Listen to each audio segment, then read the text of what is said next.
je disais bonjour à tous, bonjour Marie-Rose, rebonjour. Bonjour Cathy et bonjour à tous. Donc je suis aujourd'hui en compagnie de Marie-Rose et le thème de la discussion d'aujourd'hui, c'est comment reprendre du pouvoir sur sa vie grâce au coaching. Voilà, dans ma lancée des lives, Marie-Rose s'est prêtée au jeu de faire un direct avec moi. Et du coup, j'avais envie de l'interroger sur ce que le coaching lui avait apporté. Et c'était un petit peu ce qui en était sorti globalement, reprendre du pouvoir sur sa vie.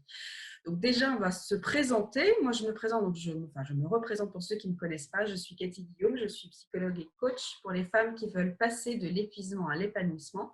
J'accompagne les femmes qui veulent reprendre justement du pouvoir sur leur vie, qui veulent avoir plus confiance en elles, qui veulent dépasser leur stress, qui veulent débloquer plein de choses pour pouvoir avancer dans leur vie, dans toutes les sphères de leur vie. Et donc aujourd'hui, je suis en compagnie de Marie-Rose. Est-ce que tu peux te présenter, Marie-Rose ?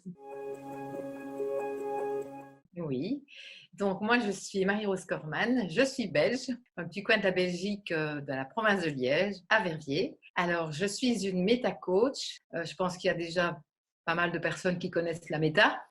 Si elles ne connaissent pas, elles vont en entendre un peu parler peut-être. C'est ça, on va en parler peut-être aujourd'hui. Je suis coach, accompagnatrice également et je fais des soins visage énergétiques et quantiques dans mon centre de bien-être. Ok, merci Marie-Rose. Et donc je disais tout à l'heure en live que c'était rigolo que je fasse un live avec toi qui est de Belgique parce que moi j'ai terminé mes études de psychologie à Liège. Ah oui, ça je savais pas. Oh, c'est rigolo. On n'était pas loin à ce moment-là. Ben non, on n'était pas loin, mais c'était il y a plus de 10 ans, hein, ça fait un moment. On ne faisait que 30 km. C'est ça.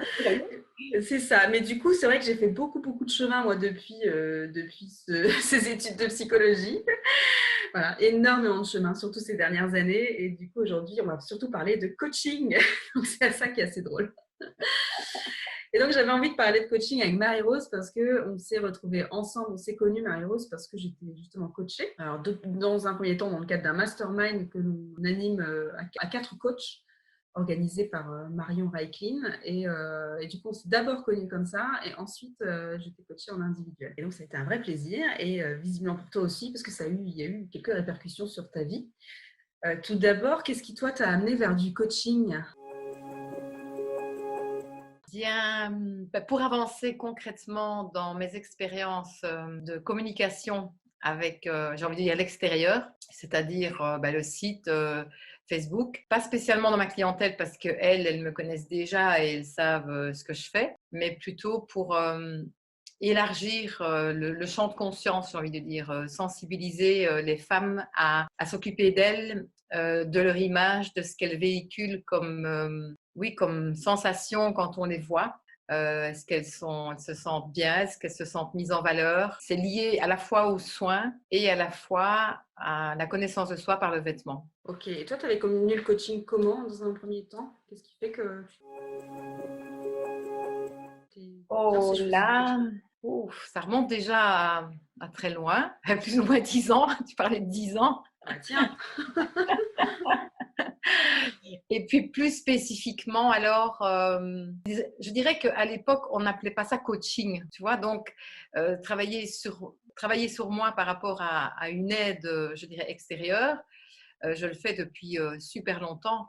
Sinon, je pense que je n'en serais pas là où je suis maintenant. Là, je parle autant perso que pro, parce que ça m'a beaucoup aidé à éclaircir ce que je voyais comme des défauts ou des obstacles que je me disais que non, c'est pas intéressant de parler de ça, comme j'ai travaillé entre autres avec toi. Et puis alors, encore de beaucoup plus près, alors, il y a 3 ans, avec la formation de Flora de la méta. Oui. Puisque là, j'ai déjà commencé, j'ai fait un mastermind avec Nicolas Gétin et Fabrice Lebido. Et donc là, tout le temps, depuis 3 ans, c'est régulier. Ouais, c'est plus régulier depuis 3 ans, en fait. Oui. Avant, c'était un sujet, j'ai envie de dire, à la fois, et puis après, j'en retravaillais un autre, si tu veux. Tandis que là, depuis 3 ans, c'est très, très fréquent. Mais j'adore coacher et être coachée, donc je trouve que c'est un bel équilibre. C'est ça. En fait, d'être coaché, tu es devenu coach toi-même. Oui, c'est ça. Et en fait, je faisais du coaching, mais je n'aurais pas mis ce mot-là parce que j'ai commencé à travailler à 45 ans. Enfin non, 46 déjà. Donc tu sais, ça fait déjà presque l'ancêtre ici. Ça me fait beaucoup rire. Et quand je dis ça, en fait, je pense que je dis ça parce que moi-même, je suis encore étonnée d'avoir ces années-là d'expérience, tu vois, professionnelle. Et si je regarde en arrière, quand j'avais 18 ans, 20 ans, et que je sortais de mes études d'esthétique à l'époque, moi, en fait, j'ai choisi ça à ce moment-là parce que ce que je ressentais, si on ne s'occupe pas du corps, de l'âme et de l'esprit, pour moi, alors je ne fais pas d'esthétique. Tu vois. C'était vraiment ça mon moteur. Donc j'étais une pionnière qui s'ignorait évidemment, parce qu'à l'époque, on ne parlait pas du tout de ça. C'est ça. Et les psys étaient plutôt vus comme ce sont les fous qui vont chez les psys, quoi. Hein, c'était comme ça quand même. C'est toujours un peu le cas. Je pense que c'est quand même important de le rappeler parce que maintenant, comme il y a beaucoup de coaching, et oui, il y a toujours de la psycho parce que c'est une autre branche, mais je trouve que c'est vraiment intéressant de le replacer parce que ça montre qu'il y a eu vraiment une conscience qui a...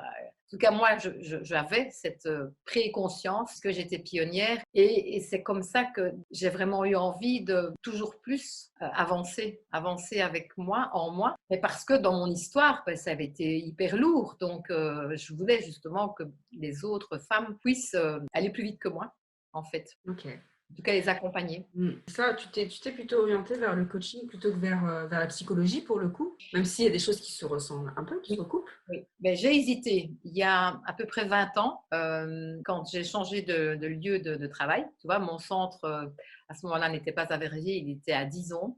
C'est à 5 kilomètres, mais ce n'est pas du tout le même type d'énergie. Et là, c'était dans un quartier résidentiel, mais je ne l'étais pas vue de l'extérieur. Je dirais que les panneaux, etc., je n'avais pas eu l'autorisation de la commune. Donc, il a vraiment fallu beaucoup d'énergie pour me faire connaître, même dans les environs. Parce que c'était pas ouvert comme ça à ce moment-là. Et donc, après quand même 25 ans d'être restée au même endroit, parce que j'ai eu 3 filles aussi dans ma vie. Donc, forcément, quand tu as des enfants, tu veux être maman, tu veux être pro. Et on mène ça toutes, je dirais, de front.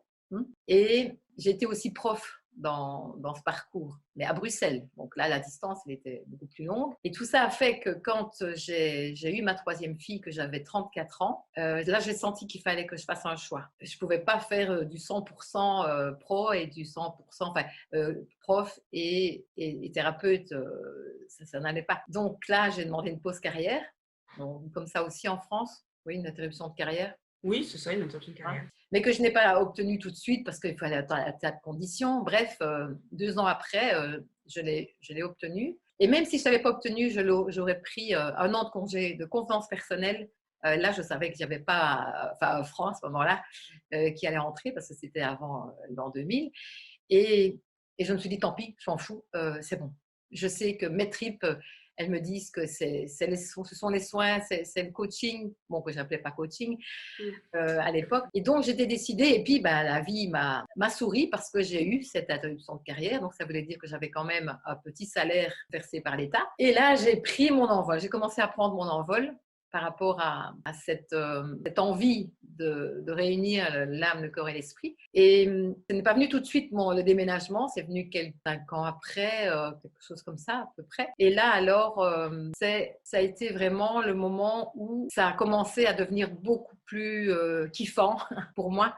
Parce que mes filles avaient grandi, la 3e avait 10 ans, 11 ans. Donc voilà, c'était beaucoup plus facile de me donner enfin toutes les chances de continuer à grandir professionnellement, tu vois.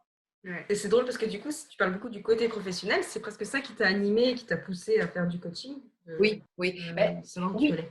Oui et non, puisque comme mon passé était assez lourd d'enfants et d'ados, puisque moi pour faire court, j'étais la mère de ma mère, donc forcément c'était lourd. Et mes parents ne se sont jamais entendus, donc moi j'aspire à ce qu'ils divorcent, mais ils l'ont fait quand j'étais mariée. Voilà. Et donc ça, en fait, ce qui m'a permis de devenir qui je suis, c'est la partie pro. Parce que, m'ont dit les psys que j'ai consultés à l'époque, c'est ma subpersonnalité qui m'a sauvée. C'est grâce au potentiel qui était en moi qui a vraiment fait l'explosion. Où là, j'ai focus, boulot, même si je m'occupais très bien de mes filles, ça je sais que je l'ai bien fait. Elles me le redisent quand même. Ouf. Ça me dit. Mais ça a été mon moteur. Ça a été vraiment mon moteur. Donc là, c'est le côté perso qui était souffrant, qui m'a permis d'aller dans le pro avec. Je pense que c'était ma survie en fait. Ça a été vraiment ma survie pendant 20 ans, 20 à 25 ans, je peux dire ça. C'est effectivement, alors c'est marrant parce que c'est presque, je vois plus de femmes de ma génération pour le coup qui cherchent cet équilibre entre vie pro et vie perso, enfin voilà, et vie familiale. C'est arrivé très tôt pour toi. Oui. Finalement, tu as pris le taureau par les cornes et puis go, Ah oui. focus boulot. Ah oui, oui, tout à fait. Parce qu'à 20 ans, t'imagines, là, c'est mon père qui m'a installée au niveau financement, je dirais. Hein, il m'a offert mon installation. Je dis mon père parce que c'est lui qui rapportait l'argent à ce moment-là et pas ma mère, mais ma mère m'a permis, elle, de faire les études que j'ai faites. Donc voilà, à leurs deux, ils ont fait quelque chose de très bien. Et donc, à 20 ans, j'avais aucune expérience peu de pratique, sauf les clientes que nous avions à l'école.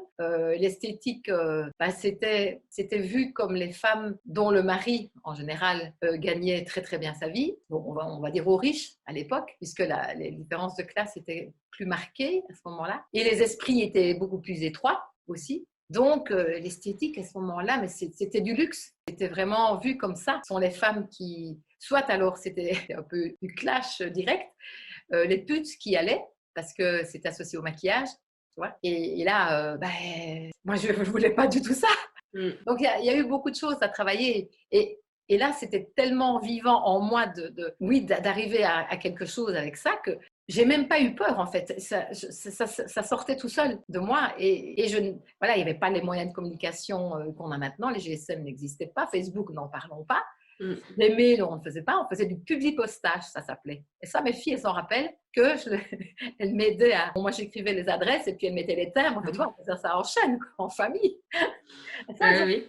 Voilà, oui. Et voilà, tout ça a fait que il y a eu beaucoup, beaucoup, beaucoup de travail en dehors de l'aspect proprement dit. Il y a eu aussi beaucoup d'énergie à mettre pour mettre tout ça en place. C'est ça. L'énergie, effectivement, on en parle peu, mais on en a besoin. C'est un moteur aussi, hein, l'énergie, pour pouvoir avancer dans ses projets. Et je sais qu'en coaching avec toi, c'est quelque chose qu'on a abordé, justement, l'énergie, et puis surtout le rapport à la famille, quelque chose qu'on a travaillé. De quoi tu as pris conscience et qu'est-ce que ça t'a permis, toi, en coaching avec moi, justement? Qu'est-ce que ça t'a permis de voir et de faire derrière ces séances-là? Ça m'a permis, je pense surtout à la séance avec mon histoire, où là, je t'ai dit, oui, mais mon histoire, ça ne va n'intéresser personne. Pourquoi il faut parler de moi? C'est ça. C'était la question et je voudrais parler de moi, mais j'y arrive pas. Voilà, c'est ça. Parce que je me rendais compte avec les modèles que je voyais professionnels, que ce soit Flora, Nicolas, par exemple, pour ne citer que ces deux-là, ils n'ont pas peur de dire, voilà, moi j'ai été comme ceci, j'étais comme cela, ou j'ai fait telle chose. Et je trouvais ça chouette qu'ils le fassent, mais moi je ne me voyais pas le faire, l'exprimer en tout cas. Il y avait une honte. Je peux être moi professionnelle, mais je ne peux pas être moi professionnelle et parler de moi. Et là, j'ai commencé à t'expliquer finalement ma vie. Tu allais en passer par là. Voilà, j'ai repris enfance, adolescence et puis le reste. Et là, et puis en partageant ça, tu m'as fait le miroir que, mais enfin, à chaque situation, tu as franchi l'étape. Et pourquoi tu n'en parlerais pas? Je ne dis pas que c'est des mots que tu m'as dit, mais ça m'a amené à ça. Et là, c'est comme si à ce moment-là, tu m'as autorisé pleinement à ce que je parle vraiment de mon histoire. Et de voir que dans mon histoire, même si, comme toutes les histoires, il y a de la souffrance, de toute façon, je ne suis pas la seule à avoir eu de la souffrance, il y avait la souffrance et je ne voyais pas le positif que ça pouvait amener aux autres. Je ne voyais pas les apprentissages, effectivement. Non, je ne voyais pas les apprentissages que j'avais faits, en fait. C'est comme si j'avais fait, mais je ne le voyais pas, ou je ne m'autorisais pas à le voir. Ça, je ne sais pas très bien lequel des deux. Oui, tu vivais quelque chose de douloureux et ça restait douloureux et c'est tout. Oui, c'est ça. Et donc là, après cette séance-là, ça, je n'oublierai pas, j'ai carrément fait une vidéo sur ma page pro pour expliquer qu'en fait, grâce à la motivation que j'avais eue à l'époque, même si tout était difficile, et là je parlais plus de mes études à ce moment-là, bah, c'était faisable quoi. Et j'ai eu beaucoup, beaucoup de réactions positives qui ont dit ouais, c'est super, oh, merci de nous avoir partagé ça. Donc là, j'ai vraiment récolté les lauriers, j'ai envie de dire. Ouais. Ça m'a vraiment ouvert une grande porte. J'en ai refait depuis et j'en ferai encore parce que je vois que ça aide celles ou ceux qui passent dans une période où ils pensent que bah, tout est foutu, j'y arriverai pas, mais qui doivent garder leur objectif. Quoi. C'est ça, hein, c'est ce dont tu as pris. Enfin, tu y arrives avec une demande de je voudrais poster des choses sur moi parce que je sais qu'il y a besoin de faire ça. Enfin, il faut faire ça. Il faut faire ça. Oui. Je ne savais pas comment. Et puis en racontant ton histoire, il y a eu une sorte de switch où tu as vu en miroir que oui, il y a eu des apprentissages dans ton histoire et que tu n'es pas resté en mode je suis victime de mon histoire, mais tu as pris ta vie en main en fait en te disant d'accord, ok, j'ai vécu ça, ok, d'accord, j'ai souffert et maintenant j'en fais quoi? C'est ça. C'est vraiment ça. C'est Là, par rapport à ça, là, je peux ajouter un exemple dont on n'a pas parlé ensemble lors de notre séance. Et là, il y a 22 ans, en fait. Enfin, quand je suis vraiment arrivée à Verviers, c'était en 99. Et celui qui allait devenir assez vite mon ex-mari, donc lui, j'avais senti que ça ne lui allait pas que je prenais mon indépendance professionnelle, que je n'allais plus être, mon centre n'a plus être à la maison. Tu vois, il y avait une espèce de, allez, de sécurité pour lui, d'enfermement, surtout pour moi, qu'il a voulu. Et là, ben, non, j'avais décidé. Parce que là, j'allais vraiment m'assurer complètement. J'avais un loyer, j'avais des charges. Étant professionnelle dans ma maison, ben, j'avais pas autant. Là, j'ai fait le choix d'y aller. Et donc, il y avait des travaux à faire dans cet appartement. Et puis, ben, il avait dit OK, il était venu le voir avec moi, c'était OK.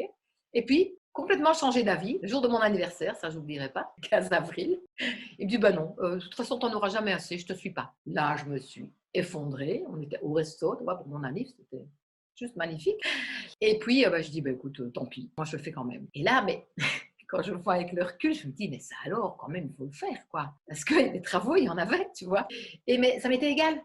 C'était tellement décidé que je pouvais plus attendre. Ça ne dépendait pas de lui, en fait. Non. Ça dépendait de lui dans la mesure où il allait être en, je ne sais pas quel pourcentage, on va dire 40%, 50% de travail que lui allait faire avec moi. Mais puisqu'il me disait non, bah, il y avait les 50 autres pourcents que je pouvais faire moi. Okay. En me faisant aussi aider avec des professionnels. Hein. Je n'allais pas pouvoir faire ça toute seule, il y avait trop de choses. En trouvant d'autres solutions. Oui, j'ai trouvé d'autres solutions. Et au final, enfin, très peu de temps après, en fait, parce qu'on était en travail de médiation chez un thérapeute, on pourrait dire un coach. Et lui, alors, il l'a amené à voir, je ne sais pas ce qu'il a amené à voir, mais en tout cas, il a changé d'avis et il a décidé de m'aider. Alors, ça m'a vraiment fait beaucoup sourire. Parce que je n'attendais absolument rien et j'ai reçu plusieurs exemples finalement dans ta vie où tu as repris du pouvoir sur ta vie. Oui, oui. Oui. Et grâce à ce coaching sur mon histoire, il y a eu un coach de l'équipe anti-leadership qui a parlé de sa vulnérabilité. Et il se fait que par hasard, je sois tombée sur le live qu'il faisait à ce moment-là. Et là, je l'ai trouvé extrêmement courageux de se livrer comme ça. Et je me suis dit, mais moi aussi, je peux le faire. Moi aussi, je peux montrer ma vulnérabilité. Et ça, s'il n'avait pas eu ton coaching, je pense que je ne l'aurais pas fait, tu vois. Et je ne sais plus, une semaine ou deux après, je ne me rappelle pas. Non, enfin, très vite par rapport à son live à lui, eh bien, j'ai fait une vidéo sur ma page en parlant de ma vulnérabilité. Ça t'a un peu plus parlé, finalement. Vous pouvez être aussi humaine, pas qu'une professionnelle derrière son écran, quoi. Ouais. Humain derrière. Ouais, c'est ça, c'est ça. Et à nouveau, j'ai eu alors plusieurs personnes, principalement celles qui me connaissent le mieux, ça va être des clientes ou des amis, des personnes qui me connaissent moins mais qui m'ont connue via mes filles parce que je pense à une prof de piano en l'occurrence, qui a fait des commentaires, quoi, tu vois, donc ça les touchait.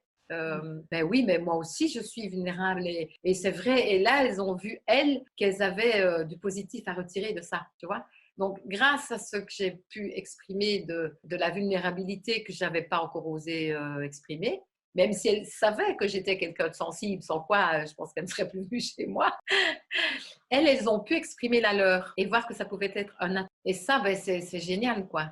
quand soit on a repris du pouvoir sur notre vie, de pouvoir montrer à l'autre qu'elle aussi, elle peut en reprendre, elle peut le prendre. C'est un impact sur les autres finalement, de montrer que oui, nous, on est vulnérables, on est plus simple, plus honnête avec nous-mêmes. Oui, plus humaine. Ben, on sait qu'on l'est par le travail qu'on fait, toi comme moi, on le sait, sinon on n'aurait pas choisi ça. Mais le fait de pouvoir l'exprimer, pas dans une séance avec la personne, parce que ben, si, on peut toujours dire quelques petites choses pour les aider, elles, à exprimer leur histoire ou leur partie souffrante, mais quand ce sont des petites capsules vidéo comme ça, ou des écrits, si ce n'est pas une vidéo, je trouve que ça, c'est très aidant. Donc, moi, ce que j'entends dans tout ce que tu viens de dire là, c'est que reprendre du pouvoir sur sa vie, ça a fonctionné sur ton histoire, reprendre du pouvoir sur ton histoire. C'est-à-dire que, ok, tu en fais quelque chose et tu as appris quelque chose, toi, ça à travers le coaching qu'on a réalisé ensemble, que tu peux trouver d'autres solutions. C'est-à-dire que le réflexe de la plupart des gens, c'est de se dire « Ah ouais, mais j'y arriverai pas, j'ai besoin d'un tel, je suis toute seule, je peux pas, enfin, j'ai besoin de l'autre pour avancer. » Finalement, quand on se rend compte que l'autre n'est pas aidant ou ne va pas nous aider, ça peut soit nous effondrer, soit au contraire, on reprend les rênes du truc et on se dit « Bon, bah, je vais trouver d'autres solutions. » Toi, c'est le choix que tu as fait, trouver d'autres solutions, notamment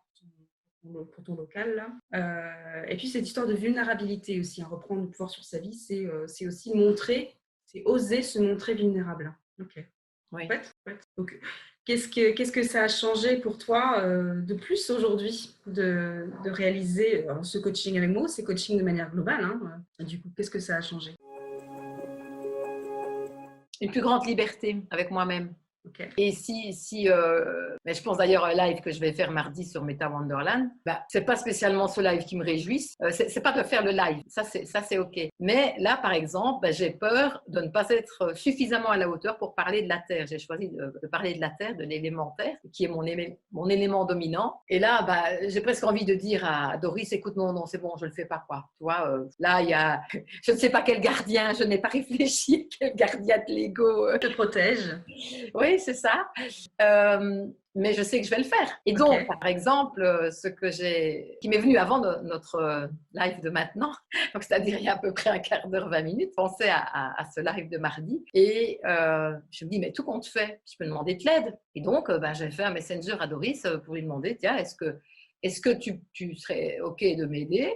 Alors bon, pas qu'elle le fasse à ma place, hein, pas dans ce sens-là, mais de moi faire une vidéo comme si j'étais en live, de lui envoyer, qu'elle écoute et qu'elle voit est-ce que c'est suffisant, est-ce qu'il faut plus creuser, tu vois, parce que là c'est personnel puisque c'est par rapport à moi, mais c'est aussi par rapport à la méta. Donc là, j'ai besoin c'est pas pour moi que j'ai besoin d'assurer, mais c'est pour l'image de la méta, tu vois, parce que comme on a Flora, qui est la ministre de la magie, Doris, je ne sais plus son titre, c'est notre manager, mais elle est, en tout cas, elle est notre manager. Donc là, je me dis, voilà, c'est important que l'image, pas pour dorer l'image, mais pour que l'image soit respectée, quoi. Tu vois, que la valeur que je vais apporter dans mon live corresponde à la valeur souhaitée. Ok.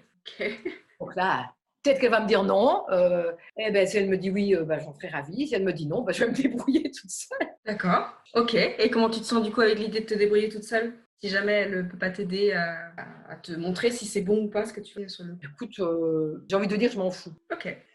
Je pensais pas ça il y a un quart d'heure. Donc il y a des choses qui ont évolué. Qu'est-ce qui fait qu'en un quart d'heure, ça a bougé comme ça? Le fait d'être avec toi et de ce live. Donc de passer à l'action finalement. Oui, de passer à l'action. Oui. Ouais. C'est ça, de réaliser un live et de... En fait, c'est marrant parce que du coup, avant ce live, je t'ai posé la question, est-ce que tu as des questions d'ailleurs? Est-ce que tu veux savoir ce qui va se passer? Et tu m'as répondu, non, j'y vais naturel. Ce que tu as dit, mais en gros, c'était ça, c'est vraiment naturel. Oui, c'est ça, oui. Et finalement, en le faisant comme ça, en le faisant presque à l'arrache de ton côté, finalement, tu te rends compte que tu sais peut-être de quoi tu parles. Oui. Il y a peut-être matière en fait. C'est amusant. Et oui, c'est super chouette. Effectivement. Moi, en tous les cas, c'est vrai que j'ai eu grand plaisir. Déjà, j'ai beaucoup de plaisir à coacher les personnes. J'ai eu grand plaisir à te coacher aussi, à voir ce qui se passe chez toi aussi quand je t'ai accompagnée. Et en fait, ce qui se passe là, c'est exactement ce qui se passe en coaching, c'est-à-dire qu'on c'est un échange. Ouais, même si je tiens une posture d'accompagnante, le fait qu'on est dans l'échange et on est l'idée, c'est de pouvoir permettre à la personne d'avancer. Donc, à toi, c'était d'avancer vers l'objectif qu'on s'était fixé, qu'on se fixait en début de séance. C'est ça, tout à fait. Voir l'atteindre et voir qu'est-ce qui bloque en fait à chaque étape. Oui, oui, c'est vraiment ça. Et c'est vrai qu'ici, maintenant, avec toi, dans ce live, ben, c'est exactement comme une séance de coaching. À part qu'ici, on n'a pas mis un objectif parce que ce n'était pas un coaching, je dirais, proprement dit. Mais la forme que ça prend, ça se passe comme ça. Si elles ont peur d'un coaching, je pense qu'en écoutant ceci, elles n'ont plus peur, quoi, parce que c'est une conversation avec, par moment de l'émotion quand elle sort, évidemment. Mais parfois, il n'en sort pas nécessairement de… Non, on peut rigoler aussi. Oui, tout à fait. Effectivement, il en sort de l'émotion. Et par rapport à l'émotion, justement, toi qui es quand même assez sensible, Marie-Rose, ce qui est pas négatif, ça peut être vu comme négatif, ça, l'hypersensibilité. Et justement, en quoi c'est positif chez toi? Qu'est-ce que ça t'apporte, toi? Alors, ce que je vois que ça m'apporte, hein, parce que ça, Oui, très personnel. c'est personnel et puis c'est en rapport aussi avec ce qu'on a vu en coaching aussi, je ne sais plus à quel moment, mais je sais que on l'a abordé. Je vois maintenant que quand cette hypersensibilité monte ou m'envahit et que ça vient aux yeux qui commencent un petit peu là, à voir un début de larmes et puis ensuite les larmes, si on va jusque-là, eh bien, ça me permet de voir que ça devient une force. Une force, c'est que grâce à ce que je perçois à ce moment-là, ben en fait, ça m'aide à y voir clair. Et je ne le vois plus comme quelque chose de négatif, en fait. Comme quelque chose contre lequel tu dois lutter. Oui, exactement. Et avant, je luttais. Ce que j'entends souvent de la part des gens, ce que moi-même j'ai pu vivre à certains moments, c'est le sentiment de devoir lutter parce que si on laisse échapper cette tristesse ou cette colère, il y a quelque chose qui va s'effondrer ou en tous les cas, on va penser à des idées noires, on va aller mal, on va imaginer que c'est la fin du monde, on va imaginer des choses très très graves ou très très violentes. Parfois aussi, c'est le sentiment que si on laisse exploser cette rage, elle va tout casser, quoi. Ouais. Et sauf que finalement, en acceptant de la vivre, surtout lors d'une séance de coaching où la séance est faite pour soi, en fait, pour le client ou la cliente, elle est faite vraiment c'est un espace sécurisant, en fait, où on peut utiliser cet espace pour juste évacuer l'émotion qui est là. Et toi, c'est ce que notamment tu as pu vivre. Il y a des émotions qui t'ont traversé en séance. Pour autant, tu es toujours là, tu es toujours vivante, tu vas bien, tu souris. Absolument. Et j'étais vivante aussi à la fin de cette séance-là. Ça n'a pas été toute la séance comme ça non plus. C'est ça. Il y a des hauts et des bas. Il y a des moments où l'émotion a besoin de sortir. Et moi, c'est vrai que ce que je pratique beaucoup, c'est de se laisser traverser par l'émotion qui arrive là, pour voir un petit peu ce qui se passe et ce qui émerge. Ça, c'est vraiment important. Ouais. Ça. Et derrière, il y a quelque chose qui émerge en général. Et souvent, je pense que la plupart des personnes qui n'ont pas encore commencé à faire du coaching, c'est leur peur. Elles ont peur de laisser venir ce qui est là parce que elles n'ont pas encore rencontré une séance et une coach. Donc, elles ne savent pas ce que c'est. Donc, leur mental ou leur ego, peu importe lequel, vient les contrer, comme pour les empêcher d'y aller. Mais en fait, moi, je leur dirais, allez-y, justement, parce que là, c'est un endroit spécifique, quoi. Et c'est un endroit, j'ai envie de dire, sécurisé. Oui, c'est ça. Comme toi avec tes clientes, effectivement. Oui, c'est exactement pareil. C'est comme si on est dans une bulle où là, on peut tout dire et on peut laisser sortir. Et je ne sais pas si on pleure pendant 5 minutes, je me rappelle d'ailleurs pas, je ne pense pas que j'ai pleuré pendant 5 minutes, parce que ça monte et c'est intense, mais ça ne dure pas si longtemps, quoi. C'est ça. Et c'est ça, je trouve que c'est vraiment important à dire, qu'elle le sache qu'une séance de coaching, c'est pas une torture. Non, c'est pas le but. C'est une libération. C'est ça. C'est ça. C'est que derrière, derrière la montagne, il se cache toujours quelque chose. Le soleil est toujours derrière la montagne. En fait. Si on ne veut pas la traverser, on ne verra jamais le soleil. Par contre, si on traverse la montagne, on se rend compte. Super chouette. Ok. Est-ce que tu as quelque chose d'autre à rajouter sur le fait de reprendre du pouvoir sur sa vie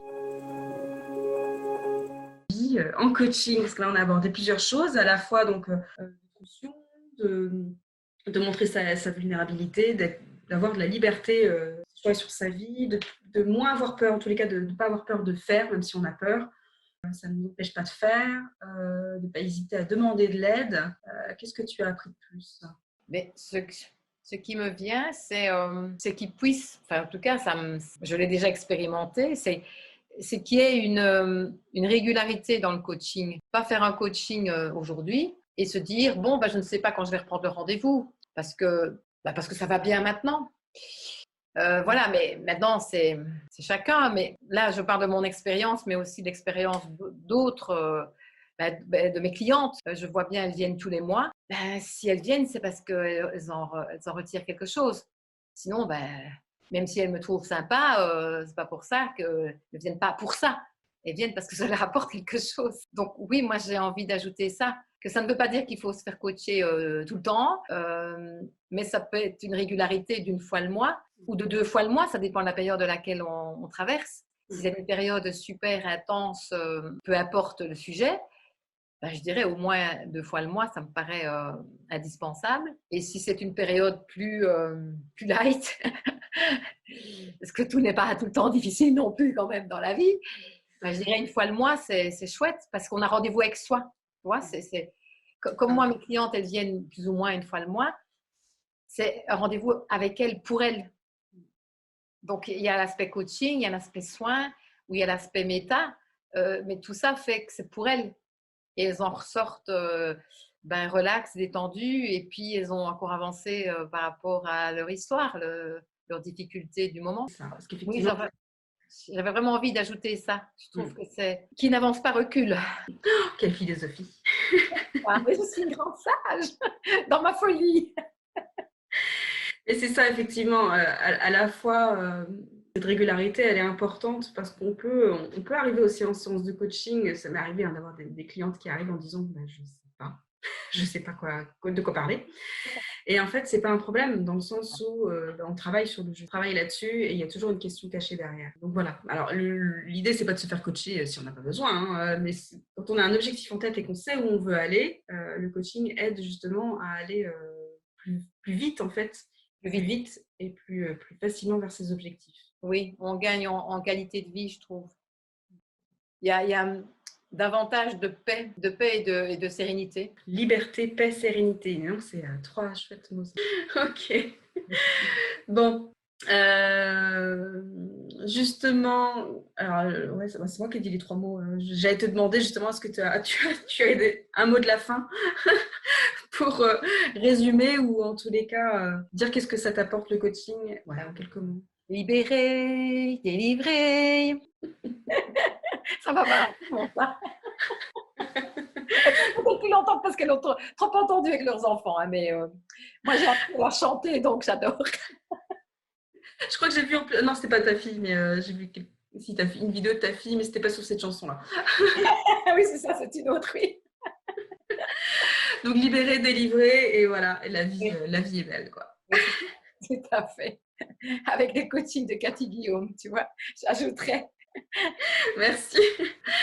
Chouette. En tous les cas, moi, je suis ravie de t'avoir coaché sur ces séances-là et ravie de voir aussi les bénéfices pour toi, d'observer sur Facebook, parce que du coup, je te suis un petit peu sur Facebook. C'est un peu mon objectif aussi de regarder ce que tu en font. Je regarde un petit peu ce que tu fais et je t'encourage à continuer. Merci. Pour terminer, est-ce que tu veux nous dire un petit peu ce que tu proposes justement à tes clientes? Toi ou tes clients, je ne sais pas, qu'est-ce que tu Ce sont des femmes principalement. J'ai eu parfois des hommes, mais là, depuis quelques années, de temps en temps, un qui revient. Mais là, eux, ils ne se donnent pas le temps. Les femmes ne se donnent pas le temps, mais les hommes, c'est pire. Intéressant. pour aller voir en eux, hein, en tout cas. Donc, moi, ce que je fais, j'ai un programme que j'ai appelé la Renaissance de la femme, qui est un accompagnement sur 6 mois, à raison d'1 fois par mois. Maintenant, on le fixe ensemble de mois en mois, ou 3 semaines ou 6 semaines, ça, on voit chaque fois.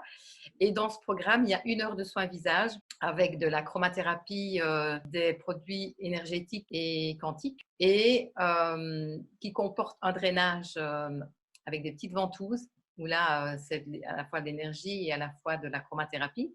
Donc, je travaille sur le corps physique et les autres corps d'énergie. Donc, c'est vraiment un travail très, très global qui apaise aussi et qui libère, qui draine, qui nettoie. Okay. Donc là, déjà, après ça, elles sont très bien. Enfin, elles s'endorment souvent. Donc, de toute façon, on ne parle pas, bien sûr. Et puis alors, 1 heure et demie d'accompagnement, coaching avec la méta, où sur les 6 mois, ben, elles apprennent, oui, les couleurs, à voir les couleurs qui les mettent en valeur, qui les font rayonner, qui les font paraître plus jeunes, mieux dans leur peau, ainsi que les matières qui leur correspondent, qui correspondent au système émotionnel, et leur structure au niveau du corps, de la morphologie du corps, qui leur renvoie leur façon de penser. Ça, c'est la renaissance de la femme. Ça, c'est mon kiff absolu. Ça, ça j'adore. Donc, quand elles viennent, ben, ça fait une petite avant-midi. Par exemple, Michel, aujourd'hui, elle est venue à 9h30, elle est repartie à midi. Et donc là, voilà, ça, c'est vraiment le programme que j'affectionne vraiment beaucoup. Et celles qui l'ont fait en sont aussi très contentes. Le plus difficile, c'est d'avoir leur témoignage parce que ça, elles m'en font au fur et à mesure. Mais là, tu vois, elles n'osent pas encore faire ce qu'on est en train de faire ensemble. Mais grâce à toi, et j'ai demandé à une qui est en train de le faire, justement, si elle pourrait me faire un témoignage. Il y a eu un petit temps de silence. Et puis, elle m'a dit, ben oui, Marie, pourquoi pas? Donc, tu vois, ça fait son chemin. Donc ça, je suis vraiment super contente. Et alors, l'autre partie, c'est le soin visage. Alors, toujours le même, qui est basé sur l'instant et sur l'émotion du moment, qui dure 1 heure ou 1 heure et demie, ça dépend. Ça, c'est selon leur choix. Voilà les programmes que je propose maintenant. Ok, donc plutôt en présentiel pour le coup. Parce que plutôt en présentiel. J'ai essayé à distance, mais là, j'ai pas eu des oui parce qu'elles sont, elles, confrontées à faire des photos. Tu vois, ça leur demande plus d'investissement avec elles-mêmes. Donc, si j'en ai clairement qui m'ont dit ah non, mais voir en photo, moi, je ne supporte pas. Bon, alors, je leur ai quand même fait voir à celle-là, je lui ai dit mais ben, tu vois qu'il y a un boulot là à faire. Mais bon, dit avec légèreté, évidemment. Hein, j'allais pas. Mais par contre, tu sais, quand même, un jour, je viendrai chez toi parce que ça, j'ai quand même envie. C'est bien aussi de se voir. On ne s'est jamais vu d'ailleurs. C'est vrai. Oui, c'est ça. Il faudra qu'on fasse ça. Hein. Un prochain stage de Nicolas, tu vas voir. Oui, c'est ça. Oui, parce que Nicolas, quand même, il est venu chez moi il y a 2 ans.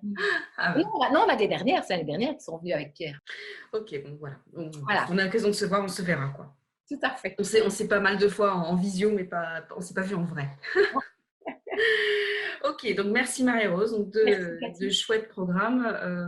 Moi, pour ajouter quelque chose, donc moi j'accompagne les personnes sur un programme en 6 séances, pardon, en 3 mois, donc une séance à peu près tous les 15 jours. Moi, j'aime bien laisser 15 jours aux personnes justement pour laisser le temps de mettre en pratique ce qu'ils font. Voilà, donc c'est un programme qui peut se faire en présentiel comme en ligne.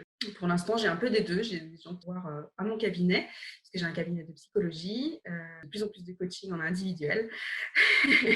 Et donc, ce que je souhaite vraiment faire aujourd'hui, c'est ce coaching, justement pour être mieux dans ses baskets au quotidien. Et tu es où, toi?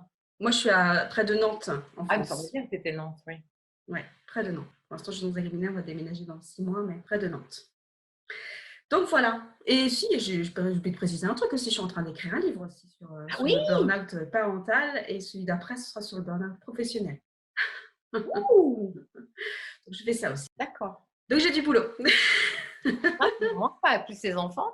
Plus les enfants, plus le conjoint, plus la maison. Voilà. Et un déménagement en 6 mois. Et un déménagement de cabinet et un déménagement de maison dans 3 mois. On ne vit pas sans projet ici, c'est pas possible. Donc voilà, tout ça à faire. Et un live qu'on vient de réaliser. Donc je suis super contente d'avoir fait ce live avec toi, Marie-Rose. Oui, moi aussi, Cathy, vraiment. Je vous dis du coup à bientôt, à très vite. Et puis une prochaine pour un live et une prochaine, Marie-Rose, pour des nouvelles. Ok, avec plaisir, Cathy. Merci.